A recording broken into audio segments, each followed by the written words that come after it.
strong show, infinite spark. Welcome to Midnight's parents ദയവ് ചെയ്ത് നിങ്ങളുടെ കുട്ടികളുടെ ഏറ്റവും വൾണറബിൾ ആയിട്ടുള്ള മൊമെൻറ്റ്സ്, അവർ കരയുന്നത്, അവർ ടാൻട്രംസ് കാണിക്കുന്നത്, മെൽഡൗൺസ് ഉണ്ടാവുന്നത്, ഇതൊന്നും ഷൂട്ട് ചെയ്തിട്ട് സോഷ്യൽ മീഡിയയിൽ ബാക്കിയുള്ളവർക്ക് കൺസ്യൂം ചെയ്യാൻ വേണ്ടി ഇട്ട് കൊടുക്കരുത്. ഞാൻ ഇതേ മിസ്റ്റേക്സ് വർഷങ്ങൾക്ക് മുന്നേ ചെയ്തിട്ടുള്ളൊരു അമ്മയാണ്. അത് അഡ്മിറ്റ് ചെയ്തുകൊണ്ടാണ് ഞാനത് പറയുന്നത്. എൻ്റെ മോള് സ്കൂളിൽ പോകാൻ പറ്റുന്നില്ല അല്ലെങ്കിൽ അത് ഇഷ്ടമല്ല എന്ന് പറഞ്ഞിട്ട് കരഞ്ഞ ഒരു മൊമെൻ്റ് ഉണ്ട്. അന്നത് എനിക്കൊരു തമാശയായിട്ടാണ് ഞാനത് ഷെയർ ചെയ്യാമെന്ന് വിചാരിച്ചത്. ഇപ്പം സോഷ്യൽ മീഡിയയുടെ കാലമാണ്. ഒരു വീട്ടിൽ എത്ര മെമ്പേഴ്സ് ഉണ്ടോ അറ്റ്ലീസ്റ്റ് ഒരാൾക്കെങ്കിലും ഒരു സോഷ്യൽ മീഡിയ ഉണ്ടാവും. അയാൾ അതിൽ ഡെയിലി പോസ്റ്റ് ചെയ്യാറും ഉണ്ടാവും. അങ്ങനത്തെ ഫാമിലീസാണ് നമ്മൾ മിക്കവാറും ഇപ്പം കാണാറുള്ളത്. അത് മുതിർന്നവരാണെങ്കിലും അതെ, കുട്ടികളാണെങ്കിലും അതെ, പ്രായഭേദമന്യേ ഇപ്പം യൂട്യൂബർ ആവാൻ വേണ്ടിയിട്ടുള്ള ഒരു പരക്കം പാച്ചിലാണ് ഇപ്പം സമൂഹം പോയിക്കൊണ്ടിരിക്കുന്നത്. യൂട്യൂബേഴ്സിനെ തട്ടിത്തടഞ്ഞുകൊണ്ട് നമുക്ക് നടക്കാൻ വയ്യാണ്ടായിട്ടുണ്ട്. അതുപോലെ ആയിട്ടുണ്ട്. ഇതിൽ ഏറ്റവും കൂടുതൽ നമ്മൾ കാണുന്നത് ഫാമിലി വ്ളോഗേഴ്സിനെയാണ്. അതായത് ആദ്യമൊക്കെ നല്ല നല്ല മൊമെന്റ്സ് മാത്രമായിരുന്നു ഈ ഒരു ഫാമിലി വ്ളോഗേഴ്സ് കണ്ടന്റ് ആയിട്ട് എടുത്തിരുന്നത്. പക്ഷെ ഇപ്പം അങ്ങനെയല്ല. നല്ല നല്ല കണ്ടന്റിനെക്കാട്ടിലും അവർക്ക് ഇപ്പോൾ റീച്ച് കിട്ടാറുള്ളത് ഒരു ടോക്കാവുന്ന അല്ലെങ്കിൽ എന്തെങ്കിലും ഒരു സംഭവത്തെക്കുറിച്ച് അവരുടെ വീട്ടിലുണ്ടായ അസ്വാഭാവികമായിട്ടുള്ള എന്തെങ്കിലും സംഭവങ്ങളോ അല്ലെങ്കിൽ ഒരു റിയാക്ഷനോ അങ്ങനെയുള്ള കാര്യങ്ങളൊക്കെ എടുത്തിട്ടാണ് അവർ വീഡിയോസ് ഇടാറുള്ളത്. അപ്പം ഈ ഒരു സംഭവത്തിന് നെഗറ്റീവിലൂടെ ആണെങ്കിലും അവർ റീച്ച് ഉണ്ടാക്കിയെടുക്കുക. ഇതാണ് അവരുടെയൊക്കെ മെയിൻ പരിപാടിയായിട്ടുള്ളത്. അപ്പം ഈ ഒരു ഫാമിലി വ്ളോഗേഴ്സ് എന്ന് പറയുമ്പം അതിൽ ഒരുപാട് പേര് വരുന്നുണ്ട്. അപ്പം അവരെക്കുറിച്ചൊക്കെ ഈ ഒരു അശ്വതി എന്ന് പറയുന്ന ഈ ഒരു അവതാരിക എല്ലാം തന്നെ അറിയായിരിക്കും ഈ ഒരു അശ്വതിനെ. അപ്പം ഈ ഒരു പെർട്ടിക്കുലർ ലേഡി വന്നിട്ടൊരു സ്വന്തമായിട്ടുള്ള ഒരു എക്സ്പീരിയൻസ് പറയുന്നുണ്ട്. അതായത് തൻ്റെ മോളുടെ വീഡിയോയും ഈ ഒരു പുള്ളിക്കാരി സോഷ്യൽ മീഡിയയിലേക്ക് പോസ്റ്റ് ചെയ്യുമായിരുന്നു. പക്ഷേ അത് ആ ഒരു കുട്ടിക്ക് തന്നെ നാണക്കേട് ഉണ്ടായതും അതിൻ്റെ എക്സ്പീരിയൻസും ഒക്കെയാണ് ഈ ഒരു വ്യക്തി വന്നിട്ട് ഈ ഒരു വീഡിയോയിലൂടെ പറയുന്നത്. അത്യാവശ്യം ജനങ്ങളെ ഏറ്റെടുത്തൊരു വീഡിയോ തന്നെയാണത്.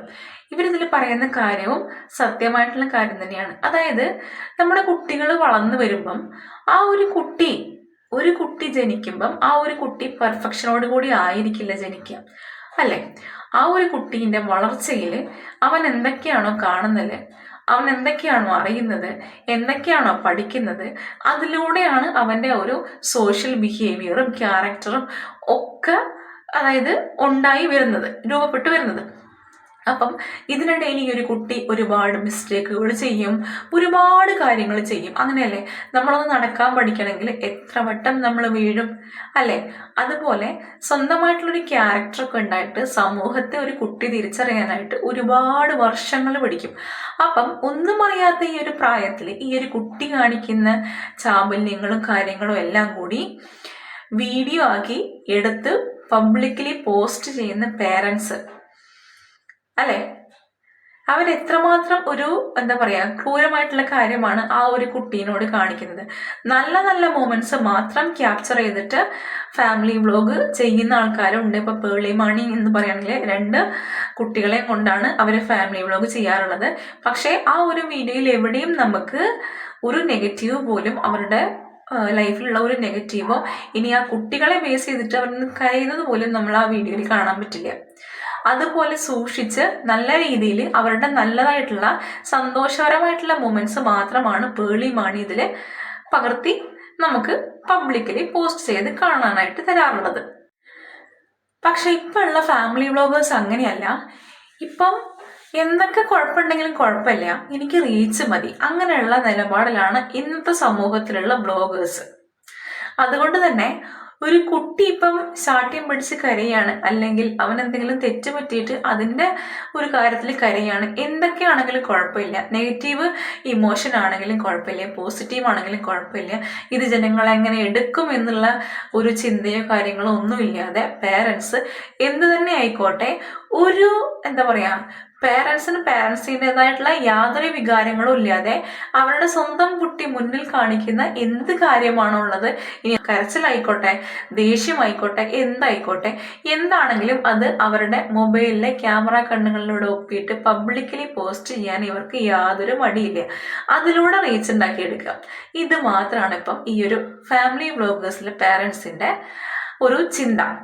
എനിക്കും ഒരു മോളുണ്ട്. ഞങ്ങൾ മോളുണ്ടായി കഴിഞ്ഞിട്ട് കുറച്ച് കഴിഞ്ഞപ്പം ഞങ്ങളും ഒരു യൂട്യൂബ് ചാനൽ തുടങ്ങിയിട്ട് ധീരാസ് വേൾഡ് എന്ന് പറയുന്ന ചാനൽ തുടങ്ങിയിട്ട് അവളുടെ വീഡിയോസും കാര്യങ്ങളും പോസ്റ്റ് ചെയ്തിരുന്നു.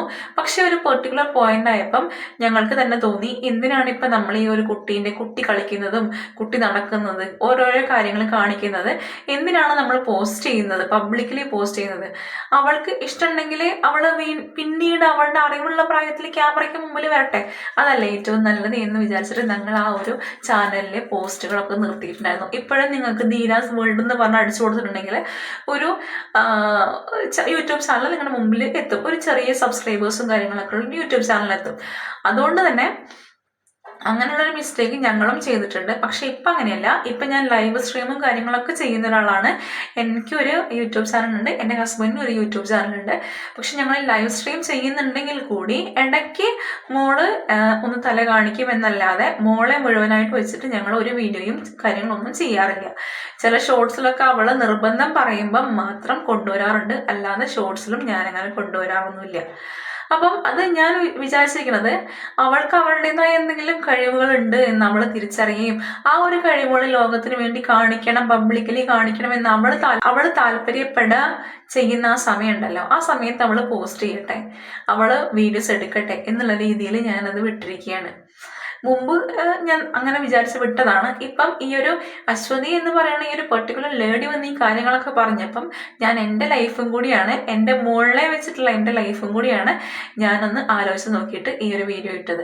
അപ്പം എന്തായാലും ഈ ഒരു സംഭവങ്ങളൊക്കെ ചെയ്യാതിരിക്കുക. കാരണം കുട്ടികളുടെ മനസ്സ് എന്ന് പറയണത് നമ്മളൊരു തമാശ രൂപേണയായിരിക്കും ചിലപ്പോൾ നമ്മളത് പോസ്റ്റ് ചെയ്യുക. പക്ഷെ കുട്ടികളുടെ മനസ്സ് അങ്ങനെ ആയിരിക്കണം എന്നില്ല.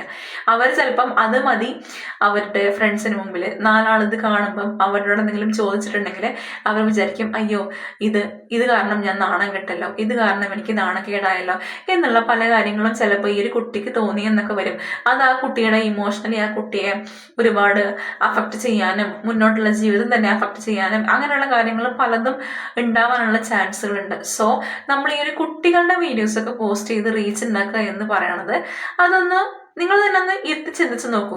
കാരണം ഒരു അറിവില്ലാത്ത പ്രായത്തിൽ കുട്ടി ചെയ്യുന്ന ഓരോരോ കാര്യങ്ങൾ നിങ്ങളടുത്ത് പബ്ലിക്കലി പോസ്റ്റ് ചെയ്യുമ്പം ആരെങ്കിലും ഒരാൾ ഈ ഒരു കുട്ടീനോട് നീ അങ്ങനെ ചെയ്തില്ലേ എന്ന് ചോദിക്കുമ്പം ഈ ഒരു കുട്ടി ശരിക്കും ഹേർട്ടാവും. അതായത് അവരൊരു സമയമെങ്കിലും ചിന്തിക്കും, അയ്യോ ഇങ്ങനെ വേണ്ടായിരുന്നു, ഇതിപ്പോൾ ഇത്രയും പേര് കണ്ടില്ലേ എന്നുള്ളൊരു വിചാരം അവനിൽ വരും. അത് അവൻ്റെ പേഴ്സണാലിറ്റിയെ ഒതുക്കി തീർക്കുന്ന രീതിയിൽ വരാനും ചാൻസ് ഉണ്ട്. അപ്പം നമ്മൾ കുട്ടികളെയൊക്കെ എങ്ങനെ പബ്ലിക്കലി എക്സ്പോസ് ചെയ്യണം എന്നുള്ളത് നമുക്ക് ആദ്യം ഒരു ബോധ്യം ഉണ്ടാവുക. എന്നിട്ട് അതനുസരിച്ച് മുന്നോട്ട് വീഡിയോസും കാര്യങ്ങളൊക്കെ ആയിട്ട് പോസ്റ്റ് ചെയ്യാം. അങ്ങനെയൊക്കെ ചെയ്യുന്നതാണ് നല്ലത്. അല്ലാതെ കുട്ടികളെ നമ്മളൊരു തമാശ രൂപേണ എടുക്കുന്ന വീഡിയോ ആയിരിക്കും, പക്ഷെ കുട്ടികൾക്ക് അത് ഹേർട്ടാവാനും അവർക്ക് നാണക്കേട് ഉണ്ടാവാനും അതൊക്കെ മതി. കുട്ടികളുടെ മനസ്സല്ലേ. അപ്പോൾ ഒന്ന് ശ്രദ്ധിച്ചും കണ്ടുമൊക്കെ ചെയ്യാൻ നോക്കുക ഇങ്ങനത്തെ കാര്യങ്ങളൊക്കെ. അപ്പം എന്തായാലും അത്യാവശ്യം പേരൊക്കെ ഈ ഒരു കാര്യം റിയാക്ട് ചെയ്തിരുന്നു. അപ്പം എൻ്റെ പേഴ്സണലി ആയിട്ടുള്ള കുറച്ച് കാര്യങ്ങളും കൂടി ഉൾപ്പെടുത്തിയിട്ട് എൻ്റെ ഒരു ചെറിയ റിയാക്ഷൻ വീഡിയോ ആയിരുന്നു ഇത്. അപ്പോൾ എന്തായാലും നിങ്ങൾക്ക് വീഡിയോ ഇഷ്ടപ്പെട്ടെങ്കിൽ എൻ്റെ ചാനൽ ഒന്ന് സബ്സ്ക്രൈബ് ചെയ്യാനും സപ്പോർട്ട് ചെയ്യാനും മറക്കരുത്. അപ്പം എന്തായാലും പുതിയൊരു വീഡിയോ ഇട്ട് വരുന്നവരേക്കും ബൈ.